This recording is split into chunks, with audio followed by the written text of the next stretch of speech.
Welcome, Dr. James Beckett, Sports Card Insights. This is an episode about gambling as well as Pete Rose. I'm going to try to tie it together in a way that is fair and not necessarily instructive, but just giving my take on what's going on in baseball at this point, what's going on in society. And Pete Rose, hopefully, is resting in peace, but he is gone from this world now, but not gone from the memory of all the people that love the way he played. So thanks, sponsors, Beckett Media, Beckett Grading, Beckett Authentication, ComC.com, Burbank Sports Cards, Mike Stadium Sports Cards, Heritage Auctions, Huggins and Scott Auctions, Upper Deck, Panini, and Topps. Everybody has an opinion of Pete Rose. As a player, he was amazing, somebody you'd pay to see, pay to watch. I think as a manager, which is perhaps where he got in trouble with the gambling situation that he had, is that I don't think he was a great manager. A little bit of the Jason Kidd situation in basketball, such an instinctive, intuitive, sixth sense kind of a player, just was so good. But he has his critics as the coach of the Mavericks, and Pete never had the managerial success. He was just a great player, and he worked really hard, and sometimes those kind of people have trouble managing others who are not as talented or as hardworking. On the other hand, when you're a manager, you have a front row seat to the readiness of your team. And as has been said, even if Pete was only betting on his own team to win, that is something that would have been valuable knowledge to the bookie that received his bets. It's just frustrating that there is tarnish. What Major League Baseball is saying is that they're reevaluating that the punishment fits the crime, and there are differences of opinion on that, but Commissioner Manfred has said that he's paid enough penance or whatever. He actually agreed to the lifetime suspension. So maybe it was a lifetime suspension, and now he's passed. But now he is eligible for consideration to the Hall of Fame. Again, as a player, he's first ballot. Not only was he a great player with fabulous statistics, he was inspirational and somebody that in so many ways, if you took your son or little brother or somebody to the ball game, you'd see the way he played, the way he hustled. That was exemplary. He really played hard to win. That's why the gambling thing is problematic. In our culture now, I'm still doing Sports Card Insights, but in our culture, I think we no longer have absolute morality. There are just not many absolutes in our culture anymore. It's more democratic, maybe in not a good way. I think some things should not be by popular vote, but morality somewhat is, if most of the people believe it's okay to do something, then that's okay, but it's a slippery slope. I really believe there ought to be some standards. Not many, but the not gambling on baseball was very clearly stated. And I don't even think that gambling is looked at in the same light now. Since so many people do it, again, the democratic morality, since so many people are involved in gambling, they think, what's wrong with gambling? We gamble when we cross the street. We look both ways, and then we jump out, and bad things can happen. You could call it luck or whatever, but things happen, and you're gambling in so many ways. You're making choices, and you're thinking, this is a better bet or this is a wiser decision. So you're always evaluating, at least I am, but gambling maybe isn't the problem as much as it's the dishonesty. When you look at gambling 100 years ago, it was associated with an undesirable element.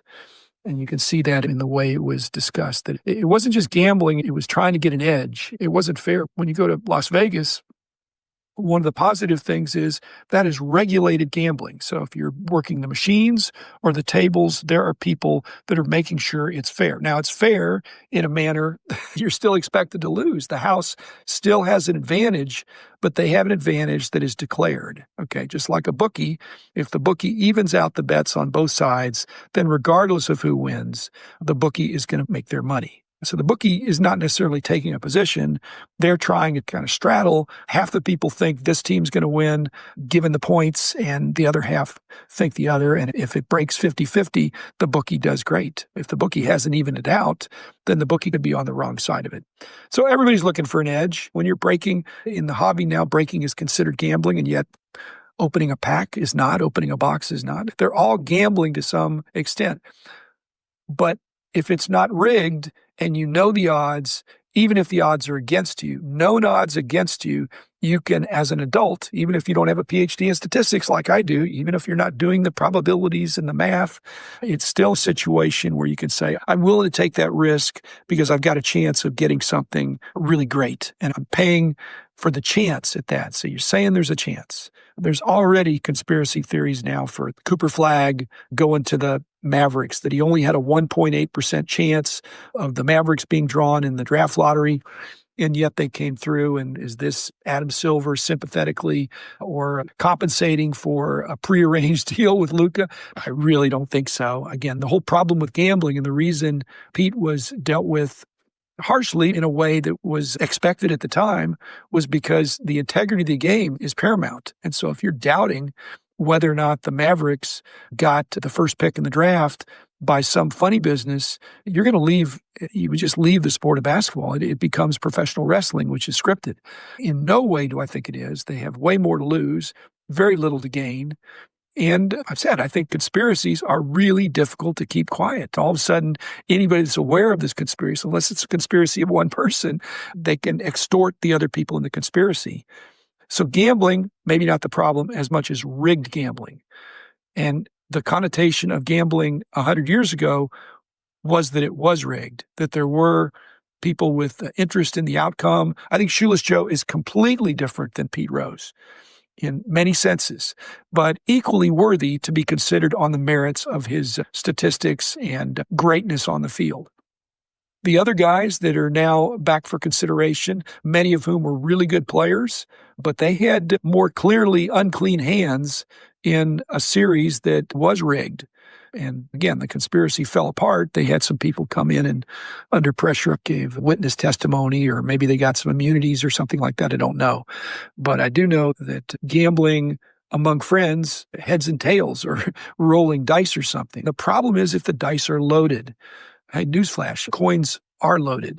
50% of the weight is not on heads and 50% on tails. There actually is a little bit more weight, I think, on the heads.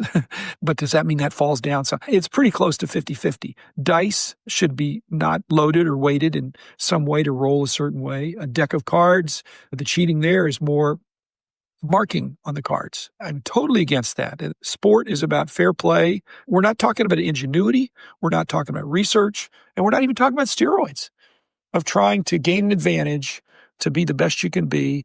Yes, that's against the rules, but the integrity of the game, I guess I would make a distinction. Again, this is another case where so many people were doing it, is that if you were caught, you would be suspended. Okay, so it wasn't banned. You had a suspension if you were caught using performance stealing signs. Okay, those are trying to get an edge. There was a little bit of ingenuity to it, but it was in plain sight. And then they had these signals they would give. Again, I'm against that too, but I just like to see harsh penalties for that. And if you knew about it, you'd want to put money on the team that had that advantage. Just like if Pete Rose was betting on the Reds, I'd want to bet on the Reds. It's just that little bit more edge. And so insider knowledge is not the same as ingenuity or doing research. And I had some guys approach me many years ago, but get involved with kind of a betting scheme on basketball. This was 40 years ago, talking about biorhythms and bet on the team that had the players. And this guy, my buddy, had tested it out in over a small sample. He was winning, and he was trying to convince me this was the latest thing, get in early, and how much money did I want to bet? Again, I already had my PhD in statistics, and I think if this was a brilliant idea, the bookies, the big money, would have figured it out. So throwing games or affecting the outcome of games, whether you're doing it or as a ref or something like that, that needs to be dealt with. Again, I'm not accusing Pete Rose of that, but the concern 100 years ago, 50 years ago, 40, 30, 20 years ago was the slippery slope. We can't allow that. Now the slippery slope, we have slid into gambling. Gambling is everywhere. They are officially sponsors in many cases of the leagues. And hopefully the gamblers, the gambling associations and apps and things like that, they will know that if they don't keep their nose clean, there's not going to be anything to bet on if games are rigged. And like I said, bookies, they just want to even it out. What they're hoping for, a lot of people bet, and they're going to even out the odds. And they'd love to have inside knowledge, but the inside knowledge, they're probably going to use that to affect the point spread. And these prop bets are also really tricky. One other concept, as long as I'm talking about gambling and Pete Rose, is that the prop bets, the parlays, the more complicated the bet, I think it's true, the more complicated the bet, the more advantage there is to the house. If you're doing a case break and you're just looking for one player, that may sound glamorous, but usually you're overpaying for that because, again, there's just a mathematical calculation. To play roulette and bet on one number, yeah, you might win, but you're mostly going to lose. The odds are bad. I had a case back when I was doing expert witnessing that was involved with the lottery. I may have mentioned this before.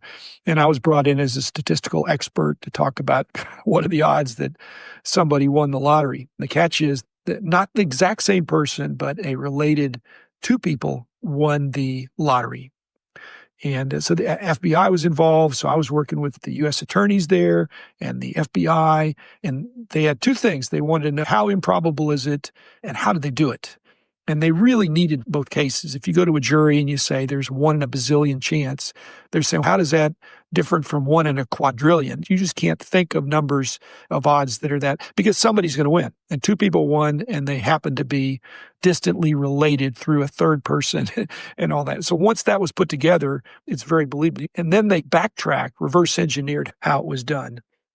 In sports, you just don't want to fix. I've commented on breaking.